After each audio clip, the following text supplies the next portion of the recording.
Hello and welcome to the 2019 F1 Strategy Report, powered by Apex Race Manager, the mobile race management simulator. My name's Michael Lamonato, and this is round 4, the Azerbaijan Grand Prix. Ferrari was the favourite heading into the 4th edition of the Baku street race. It was favourite heading into qualifying as well, yet Mercedes locked out the front row and recorded a record-breaking 4th 1-2 finish to open the season. But the German marque had to work for its win, and despite the same old result, had it not been for a few key events, the Azerbaijan weekend could have ended very differently. So to help dissect how it all went so wrong for Ferrari in a tense Azerbaijan Grand Prix, I'm joined by Autosport Grand Prix editor and host of the Autosport podcast, Edd Straw. Ed, how are you doing? Yeah, great. Yeah, thanks very much for having me on. Looking forward to digging into the details of the race. It's the commentator's curse, I suppose. So many people expected Azerbaijan to be pretty much a race of crashes and safety cars after the last 2 Grand Prix were pretty much that.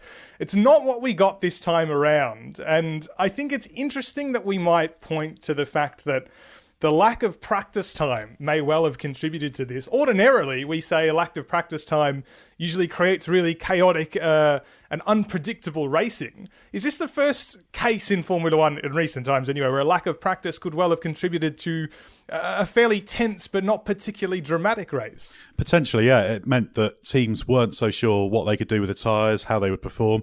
The long running on Friday afternoon wasn't really worthy of the name. Some teams were doing very short long runs, so they didn't really get on top of how the softs were going to behave, how the mediums were going to behave. They were relying a little bit more on historic data and also what they did on those short runs. So yeah, it created perhaps a little bit more caution, shall we say, where nobody really knew what they were getting into, and whether that played a part in the lack of chaos, it's hard to say, because of course the first Baku race in 2016 was lambasted by everyone for being very, very dull. So sometimes you get, what's the saying they have in the States? It's that cautions breed cautions, isn't it? And sometimes if you don't get that initial incident that starts to get people out of sequence and bunch people up, you don't get that cascade effect, as it were. And we'll actually touch on that a little bit later, because the virtual safety car kind of hinted at that and does sort of explain how previous races had that caution breeds caution effect.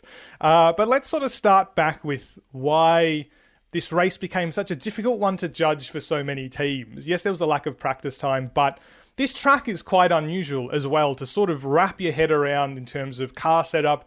We saw in that limited practice time, particularly between Friday and then into Saturday, teams really trying to adjust and fine-tune the downforce levels, because it's really such a difficult thing to do here, given that it's kind of a super speedway crossed with a traditional street circuit, which is not something we have in Formula One. Yeah, exactly. It is an unusual one. You've got that 2-kilometre drag from the last real corner all the way down to the first corner, which is obviously a nightmare for tyre temperature. So you arrive at turn 1 without the heat in the tyres. It's interesting that the circuit for the past few years was very much a low drag circuit, so low downforce, and it still is, but the balance seems to have shifted a little bit, and we saw Ferrari initially going quite well, running a little bit more wing, a little bit more rear wing than perhaps some of the others, and that seemed to work really well. We saw them trading off perhaps some of that big straight line advantage in order to be quick in the middle sector, and they were really quick in the middle sector on Friday, although the balance changed as it went on. We saw Renault struggling because they just didn't bring enough wing with them. Basically, they did a few things overnight from Friday to try and improve things, but they were struggling because of that. So yeah,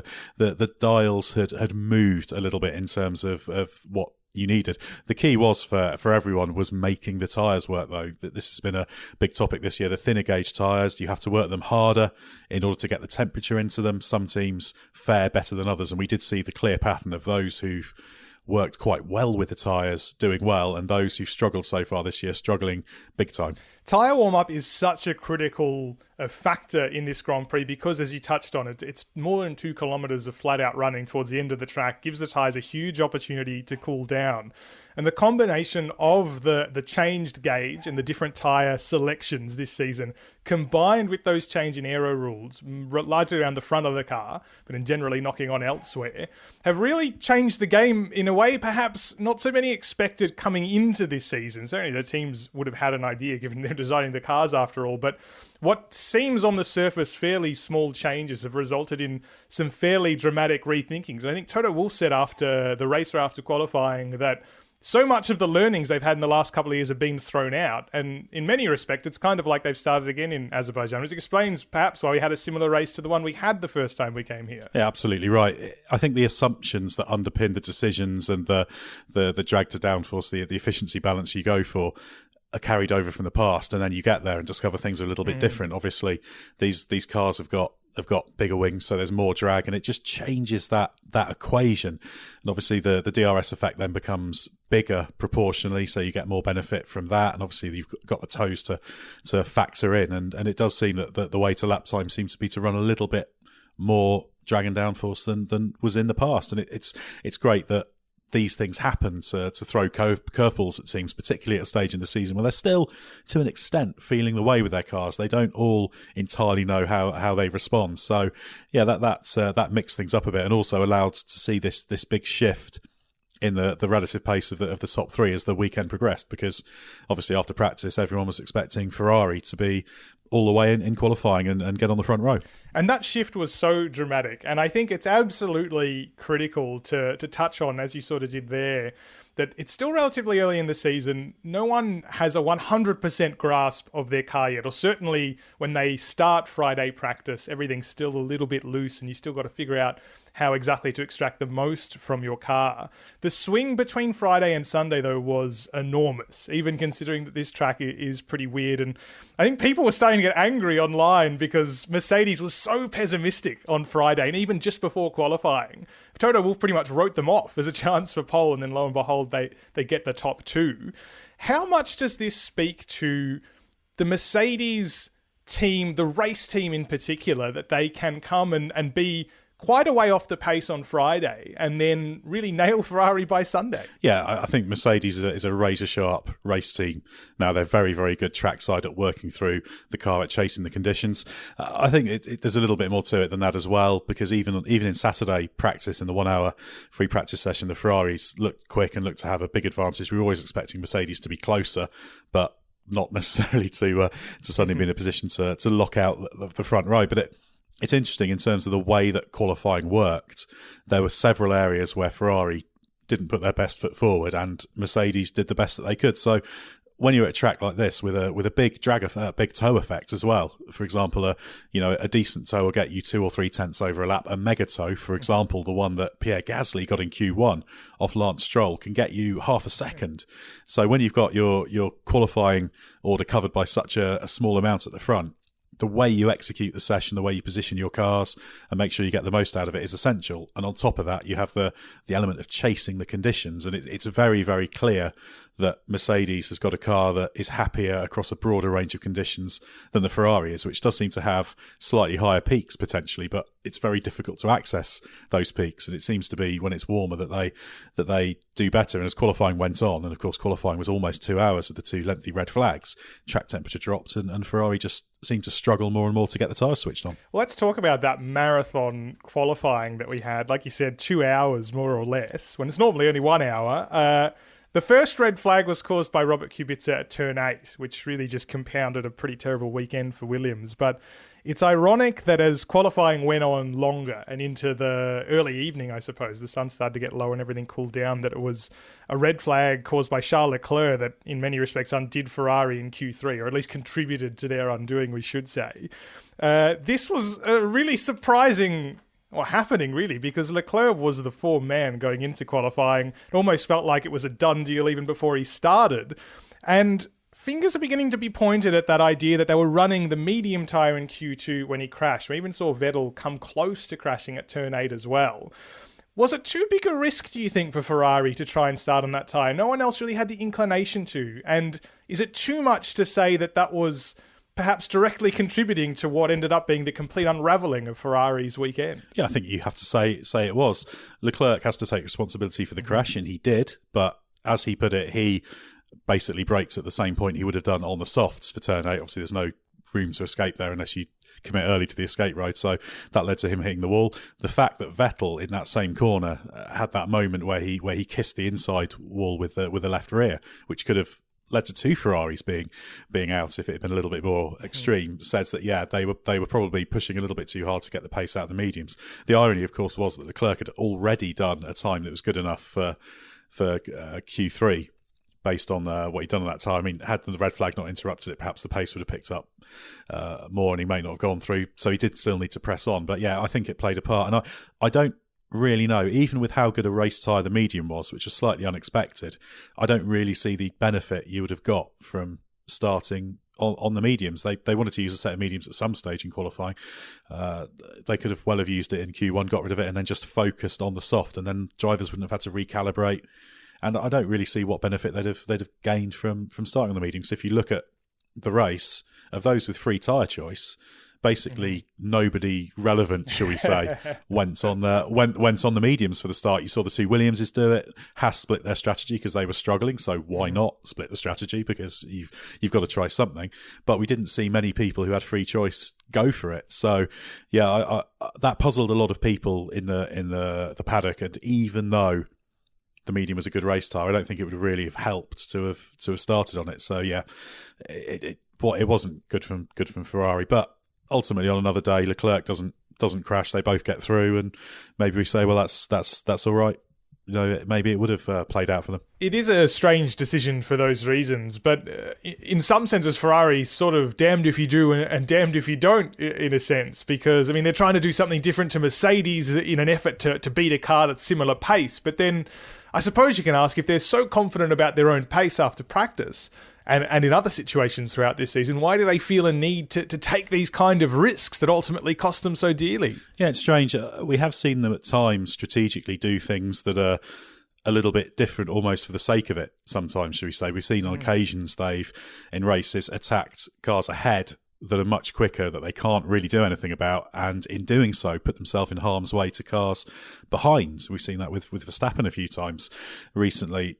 I think if you look at it, the Ferrari was quick, and even though that practice advantage wasn't there in qualifying, with a good tow, that makes all the difference. So both cars were firmly in the fight for pole position, and had they had pole and front row and started on the softs, they could have controlled the race. We saw from Vettel how good the race pace was there. He was very much up there with the Mercedes, certainly once they were on the mediums.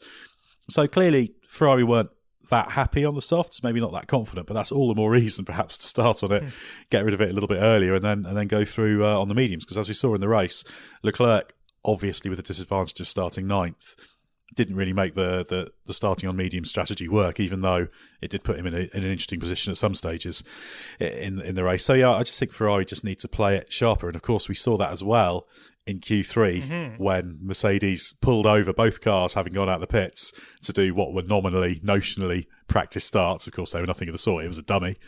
And then Vettel had to go past and a few others. And then Vettel thought, all right, well, I haven't got tow. But they were in this position where Ferrari had to work so hard on the outlap to work the tyres that Vettel thought, well, if I just back off and wait for someone and we all start messing about, nobody wanting to go first, he just started the lap with no tyre temperatures. So, yeah, that put Ferrari in a difficult position. Vettel ended up qualifying with no tow, and that effectively eliminated any chance he had of getting on the front row. And it was definitely on, because neither Mercedes driver did a great lap really in qualifying. Bottas strung together a decent one, but it wasn't perfect. And in fact, Hamilton, after a poor first sector, had basically got back ahead of Bottas by the last corner, but Hamilton got a bit out of shape and lost a load of time in the last corner and on the drag to the line. So it was all to play for, but I think this was a session that was there for those who executed qualifying really well. Sometimes you have sessions, in fact most of the sessions, you have a car pace, you know what it is, and you do the job. And we saw that in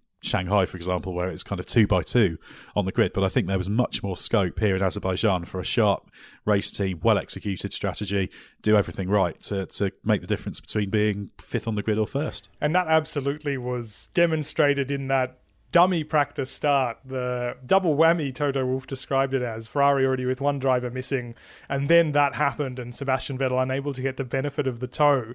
As a little bit of an aside, because that was it was quite clever, I suppose, really, wasn't it? And I seem to remember, I think it was in MotoGP, Jorge Lorenzo used to hate when people would follow him out because he had that consistency and people would get the tow on certain tracks and that would happen. Do you think, I mean, we don't have so many circuits in Formula One where the toe's a huge factor. Maybe we might have a little bit more towards that direction now that these cars are more draggy and there's slightly more benefit. But I suppose Austria coming up is one of them. There are a couple of others. Monza is always a famous one.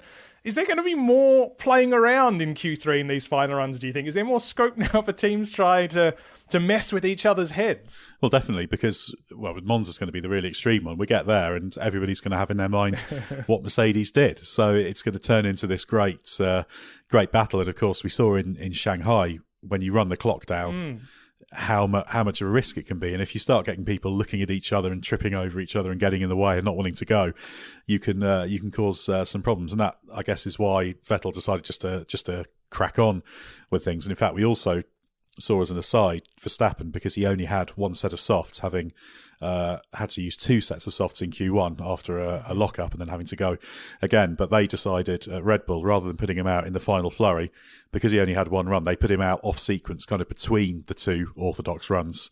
So he had a clear track and was able just to go out, make sure he got the car where it should have been on the grid, sacrifice the chance of a mega toe and doing something more special. But just keeping it simple, shall we say, which is probably quite a good decision in that perspective. But yeah, I think we will see this chaos, and people will remember that trick. I don't know whether people will be calling for, look, let's not allow practice starts in qualifying to stop people doing that. But then again, there's nothing to stop you going out and just backing off, because we saw Giovinazzi and Norris, if memory serves, who were actually ahead of Vettel. They both almost backed off to a stop on that outlap, and Vettel had to go past them. So yeah, fun and games, isn't it? It's great, isn't it? Because we talk about how annoying it is that all the cars line up in pace order. So when you have all these variables and things where you might call racing savvy come into it in qualifying, it'll mix up grids, and it just makes it more interesting. And sometimes it does pay to know all of the articles in the regulations and exactly where you can pull things and where you can't. It'll be interesting to watch that over the course of the season. We get to the race, though, and Mercedes had the opportunity to break the record, 4 consecutive 1-2 finishes to start the season, which ultimately did come to pass. Almost was undone for Valtteri Bottas, though, at the start. Some really fair racing between Lewis Hamilton and Valtteri Bottas for the first couple of turns.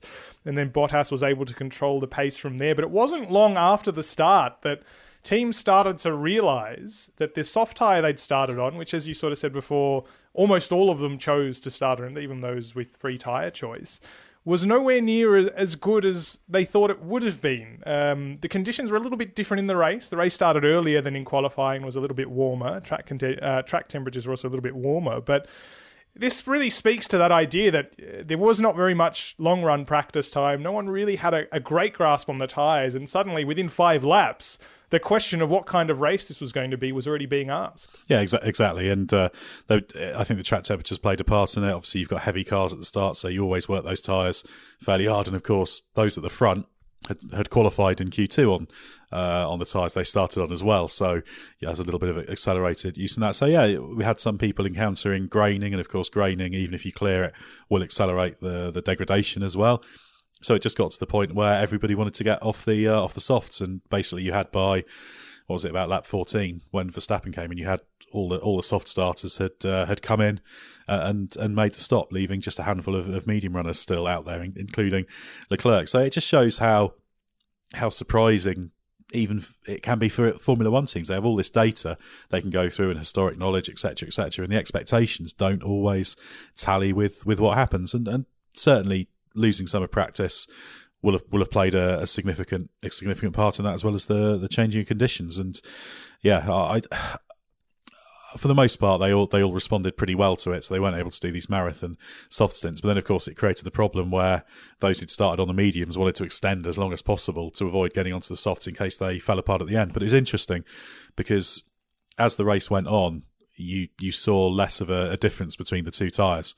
And in fact, some of the people that stopped later or put on extra sets, they didn't have prodigious pace, relatively speaking. So the conditions kind of stabilised as the race went on. It even seemed to shock Pirelli, who before the race had suggested either of the tyres could do about 25 laps. It'd be an easy one stop, bang in the middle, which is not so unusual for street circuits where there's not a lot of high speed corners to really wear down the tyres.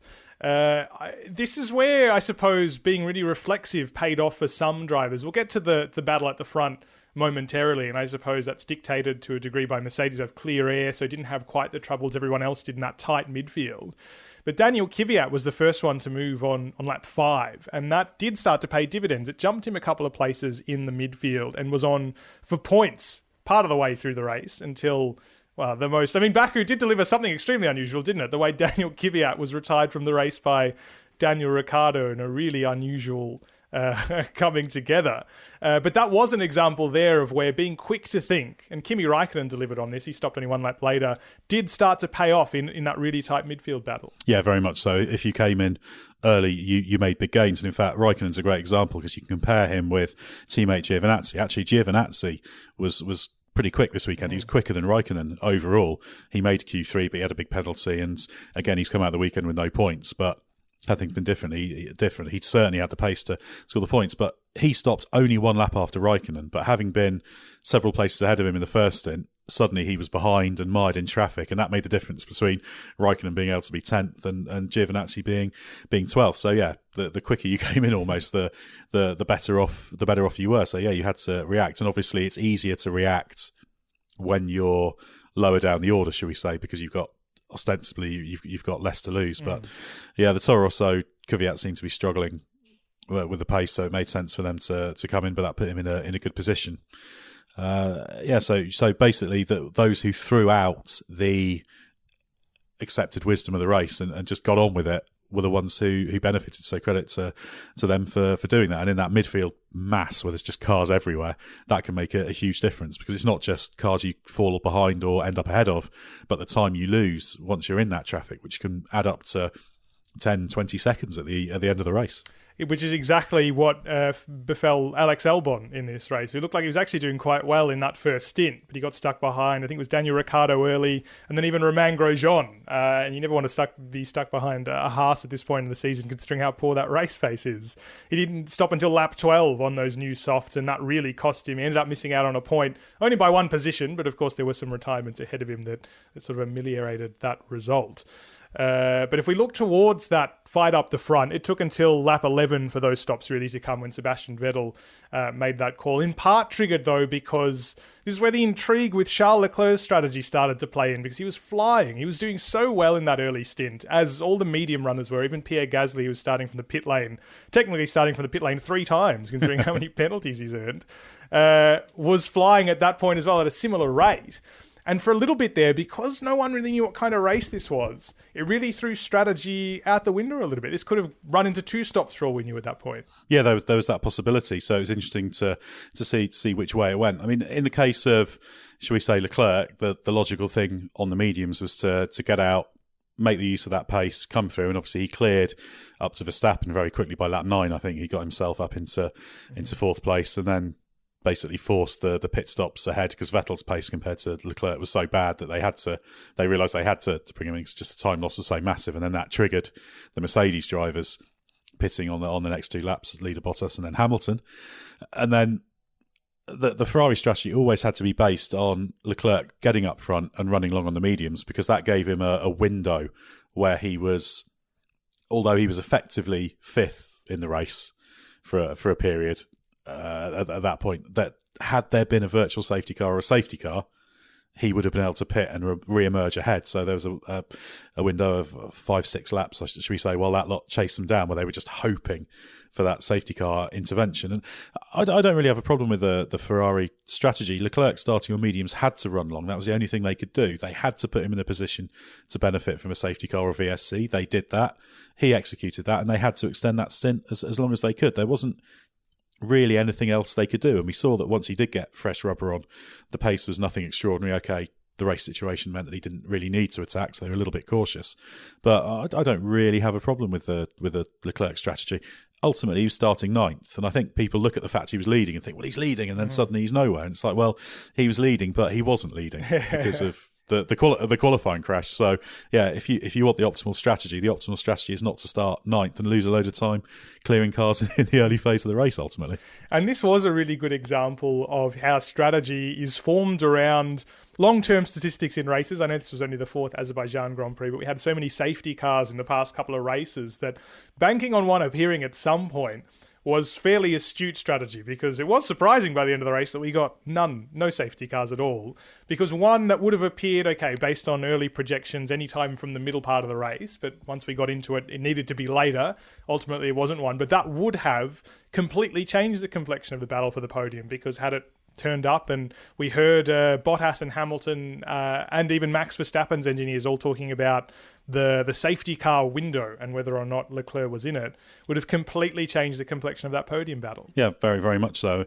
You have a safety car early-ish in the second stint for those on the conventional strategy, and yep, Leclerc stays ahead, and then later on there would have been opportunities for people to have pitted and put on fresh rubber and then been able to attack from there. I think we heard when the virtual safety car did come out later on for Pierre Gasly's retirement, I think Verstappen was told, if you see the safety car, you pit, because he could have come in, put on fresh rubber. But the virtual safety car, which mitigates the time loss, but there is a time loss compared to the safety car, about 9 seconds, I think was the estimate. So the virtual safety car, it wasn't worth him pitting in. Actually, I would argue that the VSC, when it did come, actually compromised the race, because it was actually boiling up quite nicely, because not only did we have Hamilton closing on Bottas, Vettel in that second stint on mediums was strong on pace, and he was starting to come back. Verstappen was absolutely flying and getting into contention. So the top four were closing up, and the VSC actually took the wind out of the sails. They had to back off Verstappen because they were concerned it was a drive shaft failure that Gasly had. So they were concerned that they might have a repeat. So they turned the engine down a little bit and told him to be a little bit cautious. So his push was kind of cooled off. And I should interrupt myself to say that the Red Bull pace was so good. I had a look at a few stints from lap 16 to 39. So that's when the leaders are on their mediums. Verstappen's done his pit stop. Verstappen was 0.3 of a second faster than anyone for 24 laps. So he was closing on those ones. And just to back up that Red Bull race pace, Gasly, who started on the mediums from the pit lane, once he got into clear air early on, you could compare his pace to that of Leclerc because they have the same tyres. And from lap 12 to lap 33, Gasly was 0.179 seconds on average a lap faster than Gasly. So the Red Bull had really, really good race pace. And actually, go all the way back to that Q1 mistake from Verstappen. Had Verstappen not had that problem, and maybe he could have got a tow in Q3, maybe he could have started a little bit higher up. Had he been able to somehow get track position and then hold off the quicker cars and break the tow, he actually had the pace to potentially have won this race. So and coming back to the safety car, I think we'd have been better off without it, because then Verstappen would have kept pushing on, Vettel would have kept pushing on, and you could have seen that top four really getting tight and fighting out in the closing stages. And especially considering that Hamilton had really closed in on Bottas towards that end of the race until he made a little bit of an off and lost some momentum. But to go all the way back to the start, that virtual safety car, or to what we mentioned at the start, I should say, did really illustrate, or almost illustrated, I should say, that caution breeding caution idea, because what we saw afterwards, the pace slows down so much behind the virtual safety car, would have been worse behind an actual safety car, that struggle, the race-long struggle of keeping heat in the tyres really fell away, because all of a sudden at that reduced pace, tyre temperatures went off, and everyone in that last couple of laps was just about trying to refine the temperature. I think Sebastian Vettel's struggle in particular ended up finishing 10 or 12 seconds behind the two leading cars as a result. Had there been more safety cars that we've seen in previous races, that's potentially where that chaos and unpredictability immediately afterwards comes from, because everyone struggles again at this track to build up that tyre temperature. Yeah, and of course you've got all the cars sat on top of each other, so there's just more things to hit for want of a better word. But it did hurt Ferrari, and again, it's just this consistent picture that the Mercedes is more in the sweet spot on the tyres than Ferrari, which keeps dropping out of the window. And I actually think that's connected to what we've seen the previous 2 years, when Mercedes has struggled with the tyres, often overworked them, whereas Ferrari was generally in the sweet spot. So suddenly we've made the tyres more durable. The thinner gauge means that that's designed so drivers can push more.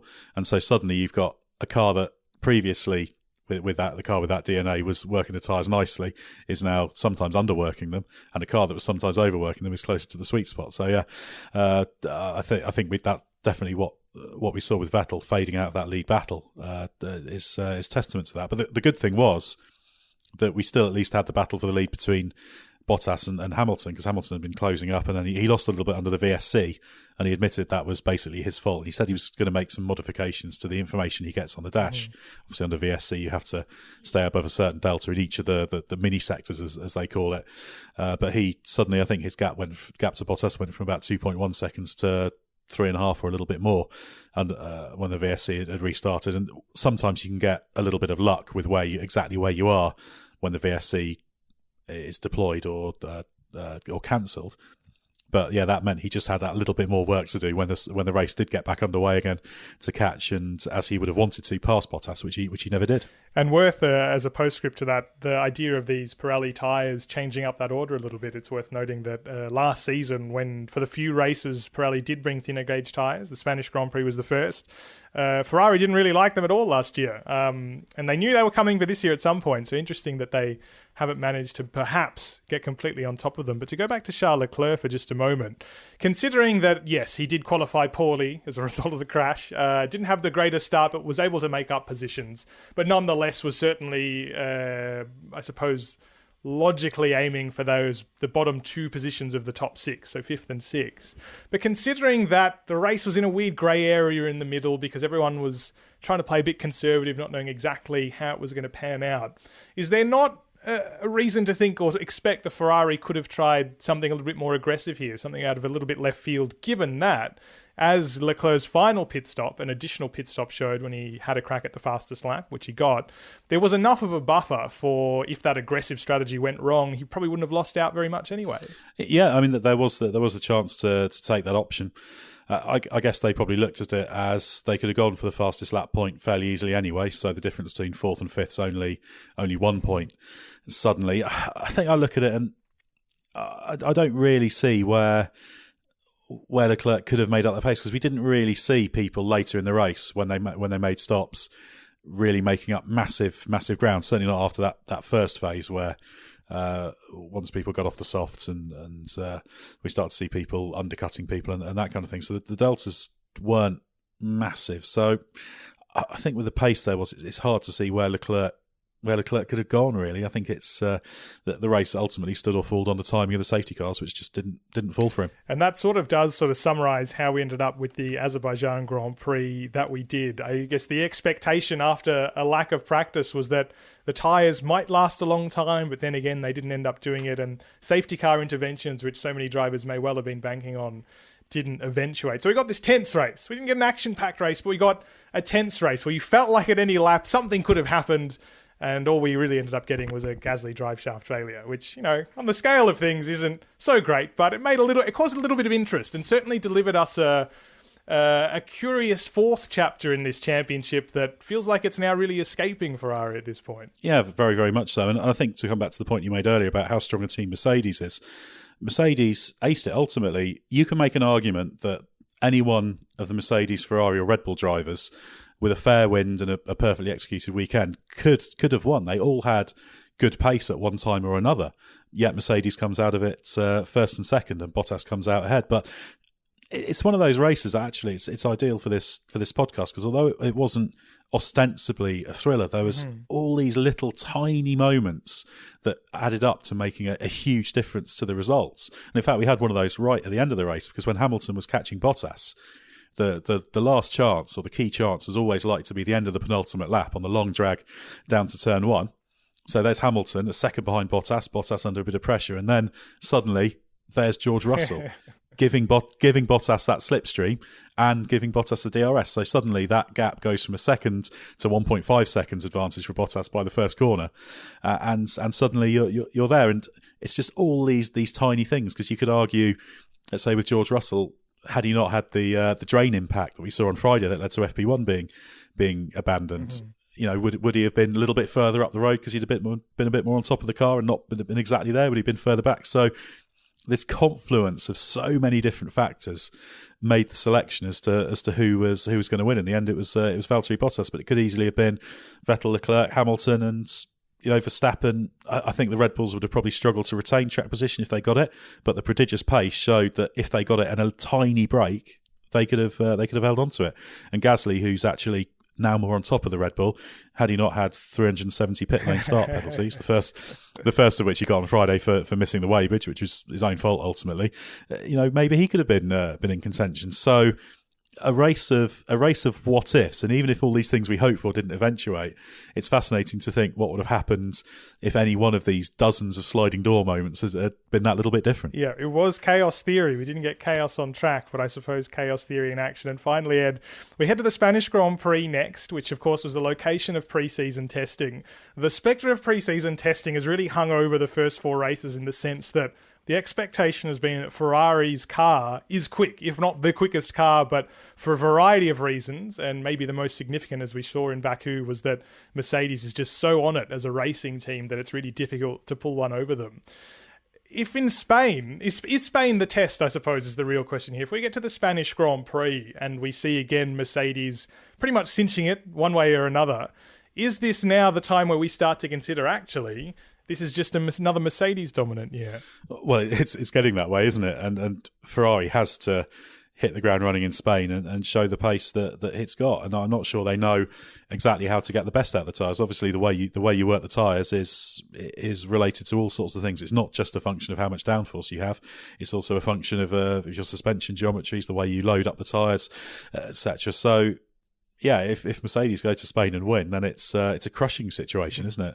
The interesting thing is, again, Bahrain, Ferrari should have had a 1-2. That would have changed the complexion of things. So we saw in Bahrain, the peak of the car, strong performance, and we saw hints of it in Baku.